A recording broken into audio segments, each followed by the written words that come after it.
ಇಲ್ಲಿ ಅಮ್ಮಿನಹಳ್ಳಿ ಹತ್ರ ಬಸ್ ಹೊಡ್ಕೊಂಡೋಯ್ತು.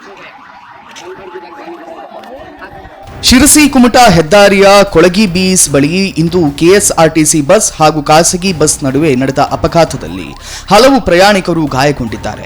ಭಟ್ಕಳದಿಂದ ಬಾಗಲಕೋಟೆಗೆ ಹೊರಟಿದ್ದಂಥ ಸಾರಿಗೆ ಇಲಾಖೆಯ ಬಸ್ ಹಾಗೂ ಚಿಕ್ಕಬಳ್ಳಾಪುರದಿಂದ ಪ್ರವಾಸಕ್ಕೆ ಹೊರಟಿದ್ದ ಖಾಸಗಿ ಬಸ್ ನಡುವೆ ಈ ಡಿಕ್ಕಿ ಸಂಭವಿಸಿದೆ.